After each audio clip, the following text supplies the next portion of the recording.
Welcome to Land of the Bible. I'm Paul Himes, and today we're going to be traveling north to the Sea of Galilee, the Kinneret, to learn about what life was like 2,000 years ago around these shorelines.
The northern shores of the Sea of the Galilee, the Kinneret, a region that was alive with fishing boats, marketplaces, synagogues, and villages 2,000 years ago. In this episode, we'll go back in time and explore and learn about what life was like here in the first century, 2,000 years ago. This was a time of faith, of commerce, of community. Through the archaeology of Magdala, Araj, and Kursi, we'll learn how ordinary people lived extraordinary lives right here in one of the most important regions of the ancient world.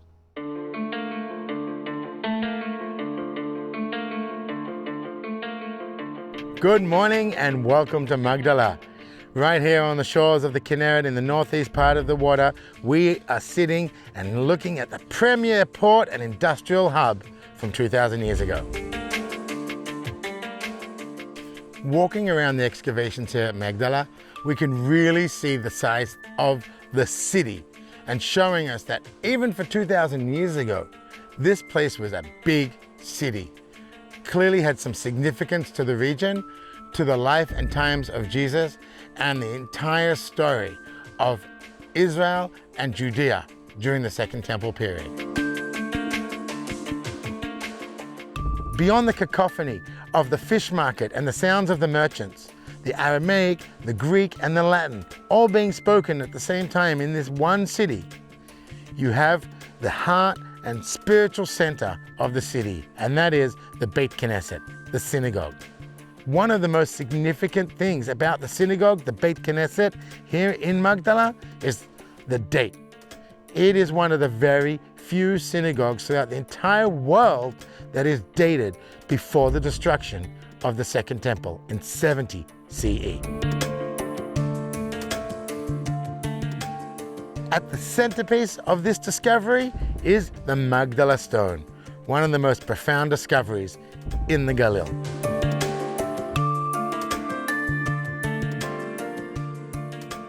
This is really amazing. I'm standing now at the edge of the synagogue from the first century city of Magdala. And what you see just behind me is an original, authentic copy of the Magdala stone. The original is currently on tour in America right now. However, what we can see is the exact replica of that stone that was found right here in Magdala. Many scholars and archaeologists believe that the Magdala stone was actually a table, a bima, used in the synagogue that was portable and went around from community to community to be used to read the Torah scroll off. This is huge because when we look at the carvings and the intricacy that went into the work, we see signs of Jewish symbols. One of the most important ones we can see is that of the menorah itself, the 7-branched candelabra used in the temple in Jerusalem. This is one of the only depictions we find outside of Jerusalem of that menorah at this time. I want you to try and imagine that you're living 2,000 years ago. up here in the Kinneret by the shores of this gorgeous freshwater sea. It's coming up to the Passover holiday and you're trying to get to Jerusalem to do your sacrifices, to do your pilgrimage, Aliyah Beregel. But you can't afford that because you're just a simple fisherman. The carvings depicted on the Magdala stone are a tangible connection to the epicenter of faith in Jerusalem. This is a powerful statement of identity carved in stone.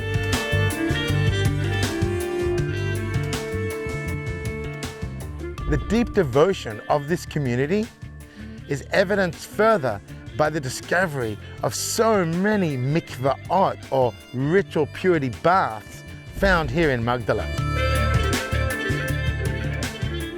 Something else that's really unique about the site here in Magdala is that the excavations themselves were undertaken by the Catholic Church, not the Israel Antiquities Authority or anybody else. And what's really special is this complex that I'm standing at.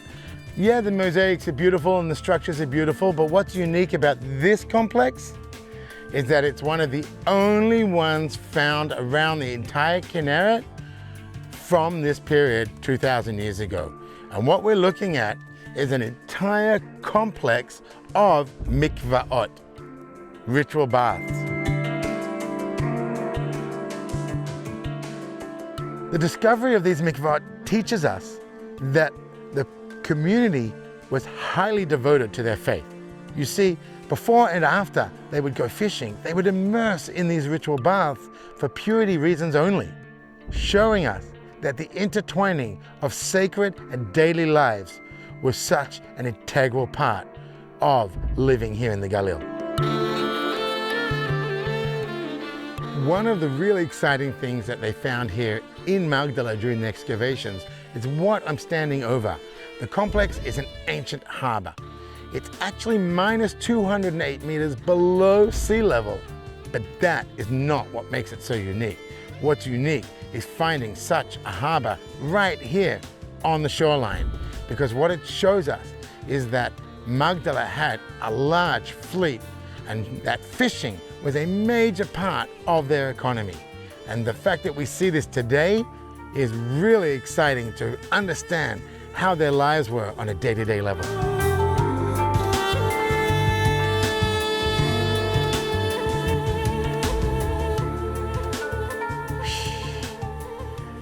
I'm looking now over the expansive site of the marketplace of the city of Magdala. We can see all the different rooms and the corridors showing us the expansiveness of what this place was 2,000 years ago. One of the things that we can see are different pools. Now these are too small to be mikvaot, ritual baths, but what we've discovered is that they are actually fish pools, because here they made fermented fish and sent it back to Rome, creating a trade right here from Magdala. And all of this was 2,000 years ago. The discovery of the ports and the mikvaot and the synagogue and everything here in Magdala shows us that it was a major commerce center 2,000 years ago. Businessmen, fishermen, travelers, they were all coming in and out of this town. This shows us also the significance of this place, not just for the communities in and around the Kinneret itself, but for the entire northern Israel and the Galil region specifically. Let's go ahead and learn about the residents of Magdala and how their life was on a day-to-day level.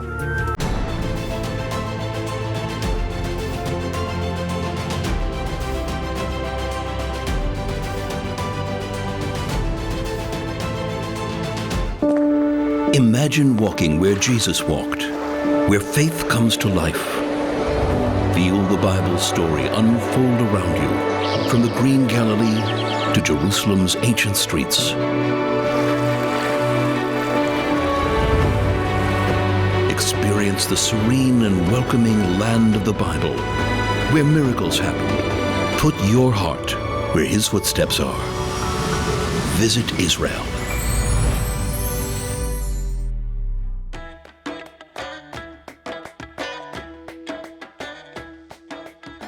The water from these mikvaot wasn't sourced from the Kinneret as you might think. It actually came from a very sophisticated freshwater aqueduct system that brought the water to these mikvaot, showing us that Magdala was a very prosperous city. Within the synagogue itself, the community grappled with a changing world. We see these beautiful frescoes within the synagogue. In and of themselves, they are Hellenistic in influence. This shows us the grappling debate between the community and the cultural forces at play. Just imagine the debates that would have happened within the synagogue. The oppressive Roman rule, the very strong Greek culture, all being forced upon the communities here in Judea, while all the while they're trying to remain faithful to the Torah, to God, and their devotion to their faith.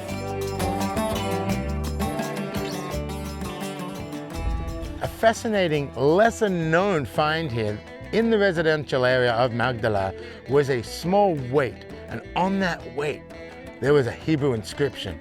It read "Daka," not minute in modern Hebrew, but more fine or pure or thin is another way, like duck. Now, why is this important? It's not just a label, it was actually a sign of integrity and honesty from the merchant. What we learn here in Magdala, just from this one find, is the integrity and the honor that merchants had, showing that honesty and diligence within commerce was just as important to them as faithfulness in their prayers. This find paints for us a picture that this wasn't just a spiritual community that brought people together, but one of social trust and justice in a commerce level as well. One of the main differences that we can see between ancient synagogues, which were rare 2,000 years ago, because don't forget, we had the temple to pray and give our sacrifices in, compared to synagogues today in the modern world, is how they're used. You see, the word Beit Knesset in Hebrew literally means the house of meeting. Synagogue is the Greek translation of that word.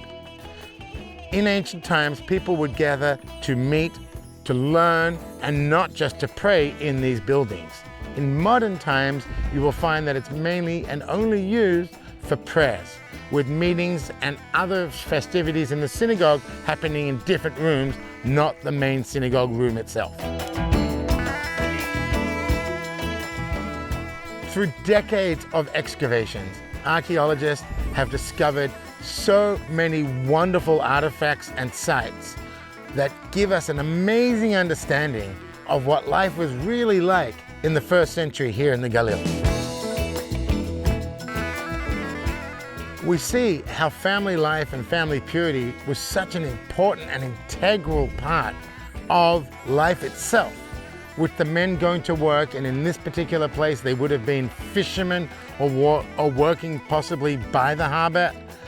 Women were at home, keeping the house, taking care of the children, and even the children themselves would have helped out around the house.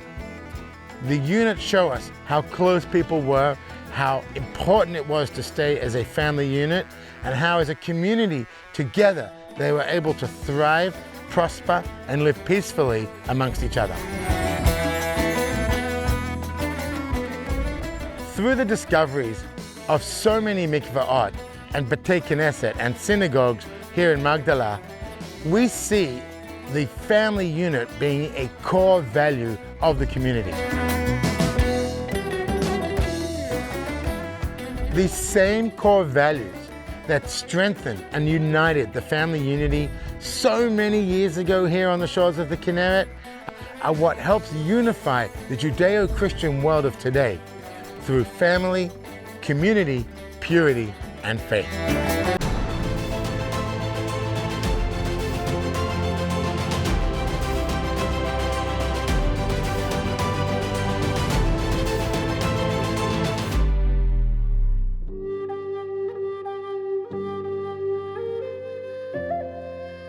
Crossing over the Sea of Galilee, the Kinneret, from Magdala to Kursi was like entering another world. Where Magdala was a predominantly Jewish town, Kursi was the complete opposite as a pagan town. Kursi was first established in the 5th century during the Byzantine period. Here, the Christian community developed and built, but it continued on because we also have reports of the Persian period in the 7th century where people are still living here and still building here. Settlement will continue in this particular site all the way through to the 8th century with the Muslim conquest, the early Muslim conquest of the Holy Land. From this period onwards, the site was abandoned, never to be settled again.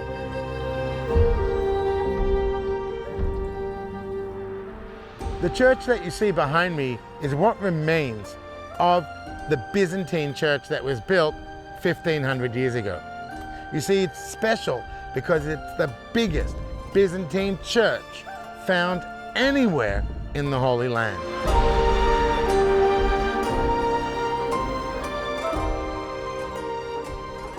The apse that you see behind me is just one of the 3 that would have been the main part of the church right here in the narthex, the actual church prayer part. We can see here that the Roman influence of architecture is still very profound, even though we're centuries later in the Byzantine period. I'm standing now on the edge of the baptistry here in this church here in Kursi. It's a beautiful mosaic floor with a Greek dedication right here at its entrance.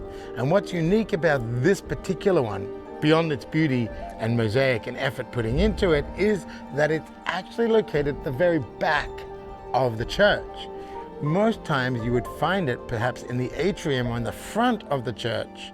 So that way those that were not baptized could be baptized and then enter the nave of the church and be able to pray as a Christian.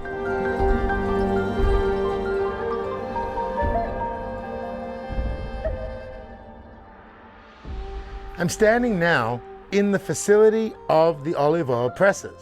There's actually 2 of them here, and I'll explain in just a minute how that worked. What we can see is that the first press is right next to the second press with a chamber to store the oil right below me. How it worked was ingenious. They would use these rolling stones, and either themselves or perhaps some sort of smaller animal like a donkey could walk around and grind the first olives into extra virgin olive oil. This is beautiful first press olive oil to be used in lamps and food and cooking. The second press was when they would take all of the pulp that was left from the olives, put it into sackcloths, and then underneath one of these looms, come over with me, I'll show you what I'm talking about. They would use the weight of a loom and a screw or extra weights depending on the facility, because they were different based on where you were, and they would use the weight of these rocks to squash the olives into a second press, giving us regular virgin olive oil, which is even better for things like cooking or lubricants. This small area was an entire industrial site.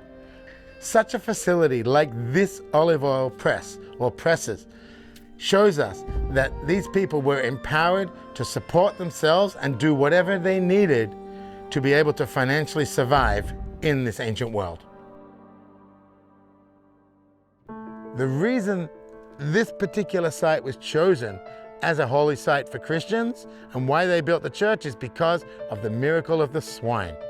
We read about this in the book of Luke, how Jesus comes and saves a demon-possessed man by removing the demons from the man and placing them into a herd of swine who then run into the river and die, thus removing the possession from this man and saving his soul.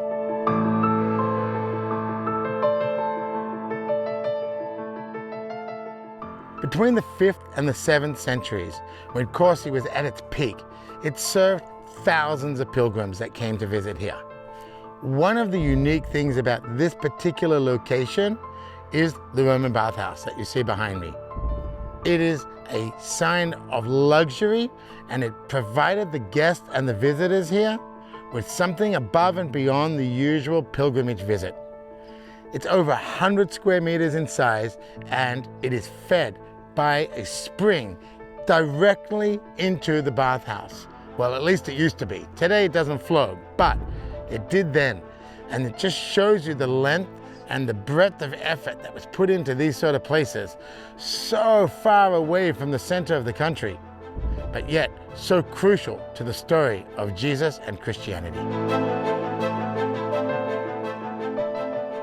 One of the lesser known but really fascinating finds right here in Kursi was the discovery of a stone tablet.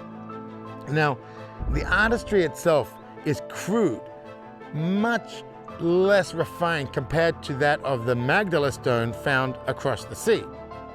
But what's really unique is that we have here engravings of a shofar, a menorah, and even a lulav. These are distinctly Jewish symbols found in a very Christian and pagan site. This suggests that it could have been made by the pagans for Jewish traders who were working in this area, or by Jews living here in the pagan territory.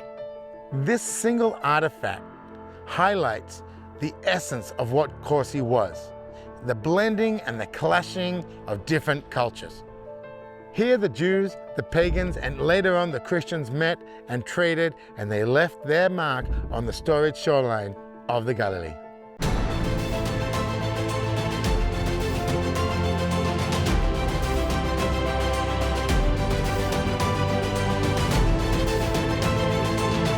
I will bless those who bless you, God promised Abraham.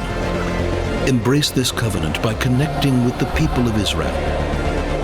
From Jerusalem's stones to Galilee's shores, experience living faith through their traditions and hospitality.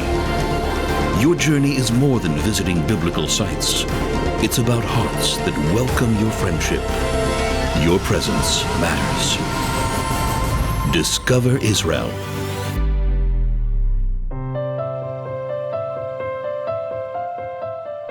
We now journey to Araj.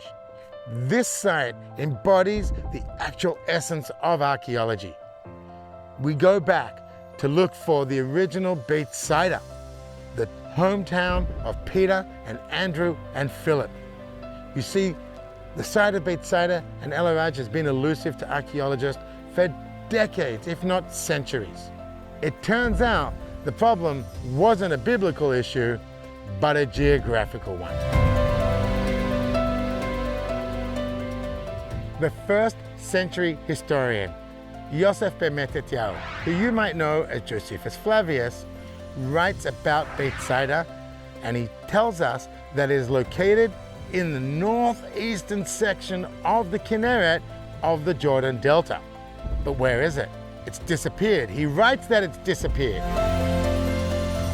As the Jordan River flows and deposited tons and tons of silt over the centuries, the original shoreline had been moved south, thus burying the original city of Beit Saida or Araj under this dirt, only to be rediscovered in recent times. The discovery in Araj of a Roman bathhouse was one that was completely unexpected, especially this far north and east. You see, a Roman bathhouse was a sign of luxury. The work and effort put in to build the plumbing, the engineering, this is a sign of luxury. And this was the first sign that archaeologists saw to start confirming that this site was in fact Beit Saida.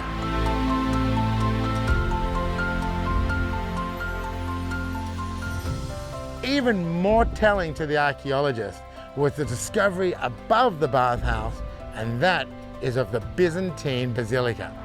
It's magnificent, and it's even believed to be the original church of the apostles, as mentioned by an 8th century scholar.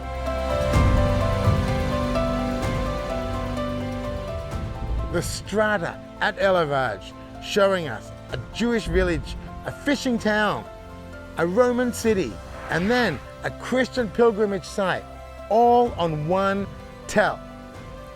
This, without a doubt, gave the archaeologists the evidence they were looking for to confirm that they'd finally found the city of Bethsaida. Other exciting finds unearthed here in the hidden city of Araj include mosaics, pottery, and coins, showing us that Jewish and Christian life continued here for centuries. The amazing discoveries here at Araj, confirming the site of Bethsaida, have profound significance throughout all monotheistic faiths around the world.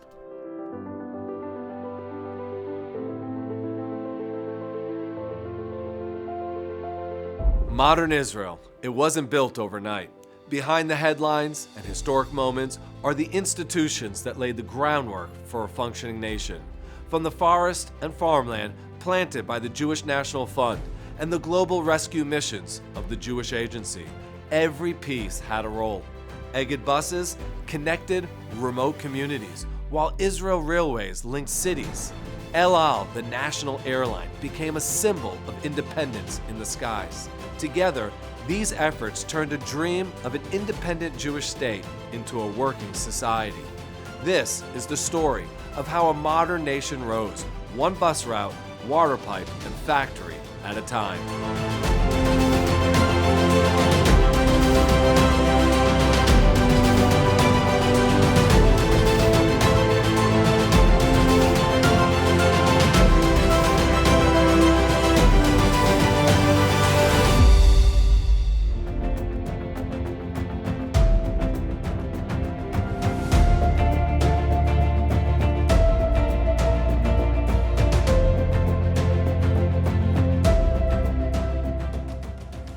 Thank you for watching. Make sure to join us next time as we continue to connect you to the people, places, and land of the Bible.